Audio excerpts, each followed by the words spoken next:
Hi guys, welcome back to my channel. If you're new, welcome. If you haven't already subscribed, please click the subscribe button and join the Money Moves family. So in today's video, I'm going to be doing the transcript solution to the I Wanted to Be a Psychoanalyst audio. As you have seen in the thumbnail, I've paused this audio, and so yes, guys, I'm encouraging you to watch the video all the way to the end. This will support the channel and encourage me to continue making videos like this that will be of great benefit to you and everybody else who needs help to pass this exam. So what I'm going to do is I'm just going to read it, play it, and I wanted to be a psychoanalyst, and that was because I've been reading books by Freud and all the other analysts when I was an undergraduate, and I had taken a course as an undergraduate from just a charismatic teacher who was totally Freudian, and I got sort of steeped in all of the ego and all of that, and the medical students were supposed to do research or hook up with somebody to do a quarter of research. And I just couldn't decide, so in my freshman year, I didn't do anything like that. I took a course. And then in the beginning of the sophomore year, in neurophysiology, Nathaniel Kleitman, who was one of the professors that taught neurophysiology, gave a talk, and he talked a little bit about consciousness. And this is not original, but I had become very interested in how the mind, and the brain can interact, and how the brain can give rise to the mental.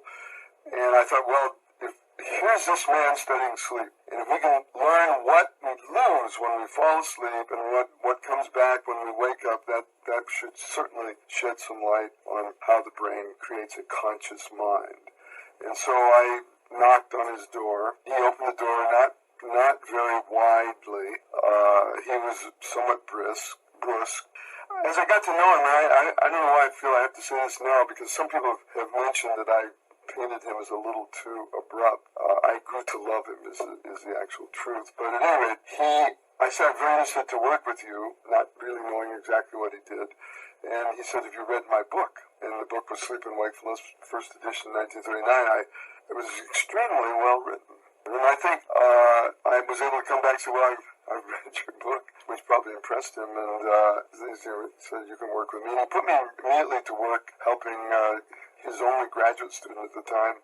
At any rate, Kleitman had become very interested in eye movements during sleep, and for years it had been known that as you fall asleep, your eyes can drift slowly back and forth, and Kleitman thought that might be a good indicator of depth of sleep, and he began to study eye motility, not saying rapid versus slow, but just eye motility or anything, in infants. And then I think somebody suggested that maybe you should study older folks, and that maybe be good to use brainwave recordings. Well, what they had then, I wish I had a photograph of it, is this first Offner electroencephalograph, which looked like a roll of adding machine paper, one pen, and it didn't work.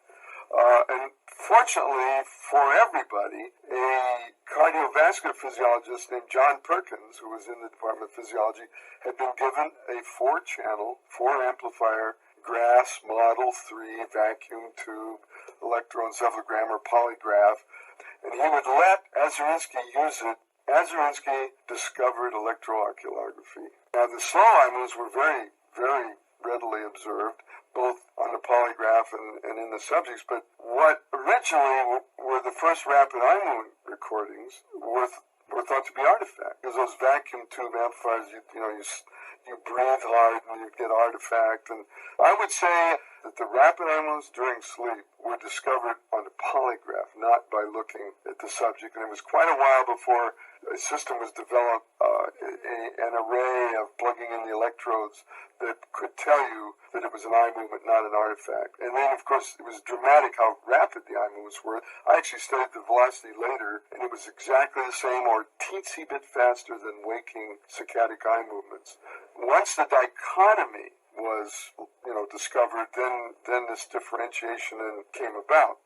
We just had no idea that there were two different types of eye movements in the very first observations. Okay guys, so this is pretty much the audio and the script to the audio. So this is audio 1, So I'm just going to submit the answer and it will be verified. Okay.